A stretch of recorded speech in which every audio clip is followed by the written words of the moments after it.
पंजाब में इंतखाबी अमल और chief minister का इंतखाब भी कोई और नहीं, उसके ऊपर एक बेयकीनी वाली कैफियत कंटिन्यू कर रही है। और बेयकीनी इसलिए है कि नंबर्स गेम के अंदर दो चार चार बंदे इधर से उधर हों तो पूरा हाउस की कंपोजिशन चेंज हो जाती है। और काफ लीग वो उसका वज़न है तो 10 वोटों का, लेकिन इस वक्त असम्बली के अंदर वो चीफ मिनिस्टरशिप के उम्मीदवार हैं।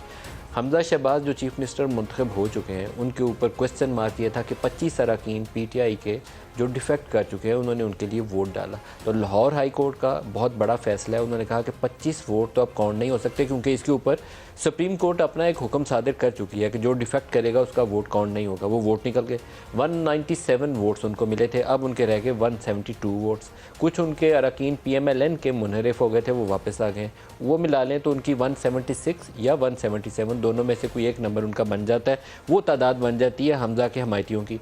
अब इसके साथ अगर वो हाउस में जाएं तो हो सकता है कि अभी भी उनको 3, 4 या 9 वोटों की, ये एक मुतनाज़ा नंबर है, अभी मैं प्रोग्राम में आगे चल के एक्सप्लेन करूँगा कि या तो वो 3, 4 हो सकते हैं तो या 9 नंबर हो सकते हैं, उसकी बर्तरी PMLN की बरकरार रहे। लाहौर हाई कोर्ट के फैसले की रोशनी में हमजा शहबाज चीफ मिनिस्टर के तौर पर कल 4 बजे तक बरकरार रहेंगे। कल 4 बजे उसी प्रोसेस को जो पहले हो चुका है उसको रिकाउंट किया जाएगा, वोटों को 25 माइनस 197 में से, और दूसरे के भी इसी तरीके से।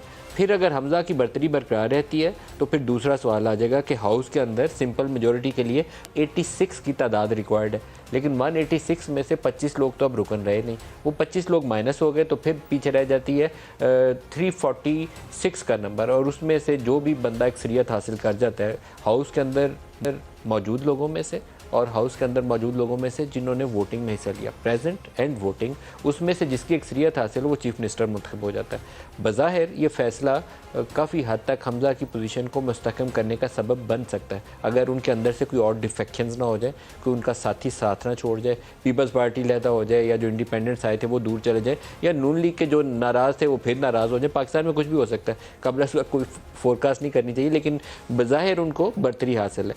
5 अरकान जो मखसूस नशिस्तों पर पाकिस्तान तहरीक इंसाफ के हैं, उनका भी नोटिफिकेशन होना बाकी है।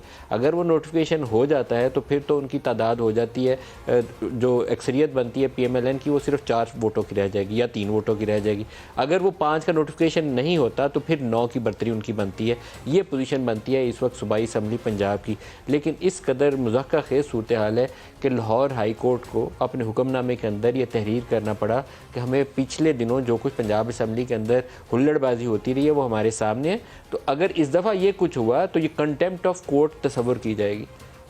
आप हाई कोर्ट के जज के ऑर्डर के ऊपर एक हाउस, मुंतखब हाउस के अंदर चाहते हैं कि वहाँ नज़्म ज़ब्त बरकरार रहे, कुर्सियाँ ना चलें, किसी का सर ना फटे, बाहर से कोई हमलावर ना हो, क्योंकि ये सारा कुछ हुआ पिछले 2 माह के अंदर पंजाब असम्बली के अंदर। तो सारी सियासी जमातों के लिए शर्म से डूब मरने का मुकाम है। बड़ा सख्त जुमला है, लेकिन मैं ये कहूँगा ये लोग कानून साजी करते हैं, इनके बनाए हुए कानून से पाकिस्तान चलता है।